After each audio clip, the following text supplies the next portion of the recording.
Well, you can't help but wonder if opposing batters' eyes light up when they see the Tribe on the schedule. Now, when it comes to the most popular item at the ballpark, of course, that would be the hot dogs. They're expecting to go through about 4,000 during tomorrow's opening day doubleheader. They will lose 3 games in the upcoming season, and on top of that, they're losing about 4 hours of practice each week, down from 20 to 16. Joey Logano, Vanilla Ice. Seems like both men on a never-ending quest to resurrect their careers. One would succeed today. Perhaps it's just a coincidence, or maybe the Mud Hens are so desperate to ignite their offense again, they're turning back the clocks to a time where they could actually hit the ball. Well, I'll tell you one thing about the folks here in the outfield. They've got hope. Not only that they're going to catch a home run ball, but they're also hopeful for a great Tigers season. The program isn't designed to just test them as individuals. It's also designed to test them as a team. Do not adjust your television set. We are taking a journey back in time. We are a barnstorming team. Baseball by the rules of 1860, so it would have been Civil War baseball. Take me out to the ball game. Take me out with the crowd. For 21 years, the Black Swamp Frogs from Sylvania have partied like it's 1869, giving the nation a history lesson in America's pastime. No gloves for the players. One bounce, the battery's out. Striker to the line. No steroids or anything. Well, you got to give the Frogs a couple of extra runs for attention to detail. Not only did they not use gloves, they also used special bats. The tops are flatter and the sides are slimmer. They were lathed or carved out of wood, out of axe handles and stuff. That was the way that they used to play. Proving as close to an authentic experience as possible. The old-style pencils, the ringing of the bell when a run scores. And, of course, the Civil War era mascots. Nice hit, buddy. Well, 2 out of 3 ain't bad. If you look at old-time baseball, it's more of a gentleman's sport. It's more about fun and exercise than it is about the competition of today's game.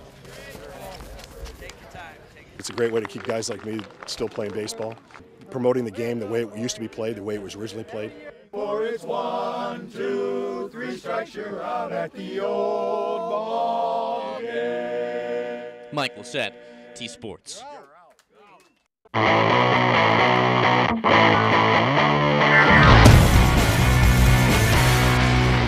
Well, on an American holiday such as Memorial Day, it's only appropriate we start things off with America's pastime. Talking baseball, talking Fremont Ross and St. John's looking to make history by becoming the first ever track champion. Head out to Mercy Field, Old Glory looking as good as ever. When we pick things up in the third, it's 3-0 St. John's. Watch this. A pop-up. Corey Tipton going to go for it. He's going to tip it right into the hands of Jesse Adams. Just like they planned. An incredible backhanded play with the left hand. Titans looking good. Fremont Ross, though, would battle back. Trent Stout, base knock. This would score a run. 4 unanswered by the Little Giants. They take a 4-3 lead in the 6th. But remember the Titans. Never say die. Bottom 6, Nate Pearson just crushes it. It's a ground rule double. 2 runs would come home. St. John's on the way to a title. 8-4 the final score. Titans never gave up. The first one, guys. Nobody else can say first anything else. Yeah, I'll say to that. Yeah, St. John's 5 runs in the 6th after getting held scoreless for 3 innings. The Mud Hens continue to struggle, and their schedule not helping matters. Today, they started a 4-game series at Scranton-Wilkes-Barre. Right now, the Yanks up 6-1 in the 8th. In the majors, Tigers, Red Sox, Jim Leyland thinking, I'd rather be at a barbecue than this. He got his wish. 2nd inning, Mike Aviles striking out, or did he? Say it's a foul tip into the ground, so the at-bat continues, and Aviles takes advantage.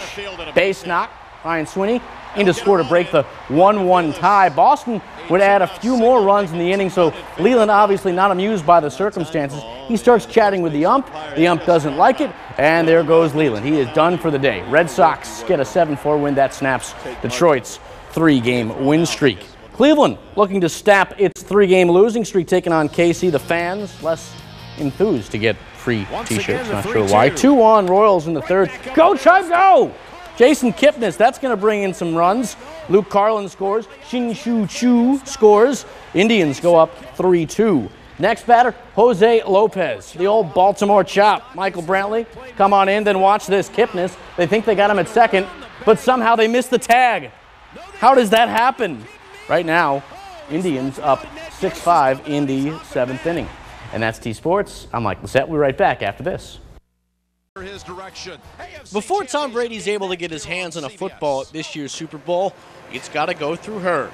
The best part is this right here. For over 40 years, Jane Helser's had her hand at making each and every football used during the Super Bowl. Not bad for a girl who's not even sure if Tom Brady's playing in the big game. Who are the quarterbacks in this year's Super Bowl? The two starting quarterbacks, do you know? Alex Smith. No, that was that one. She may not know her football, but she knows her footballs. The same can be said for every employee at the Wilson Football Factory in Ada, Ohio. For 71 years, it's been the official home of the balls used by the NFL. And a lot of people watch football, they watch the players, they watch this and that. But I think people here actually always keep their eye on the ball. It's roughly a 25-step process to make the actual ball. Cowhide, not pigskin, is used. And yes, they're all U.S. raised. From there, each ball is stamped. Jane then sews the sides together. The next step is flipping the football inside out. They say it's the hardest step of them all, but I think I can prove them differently. I'm getting it! I'm getting it!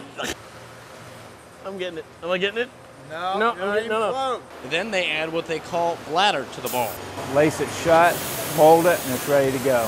They do this 4,000 times a day. And just like Jane says, they do it with pride. I try to make all my work as good as I can. Now that sounds like the stuff of a Super Bowl champion. Mike Lacett, T-Sports.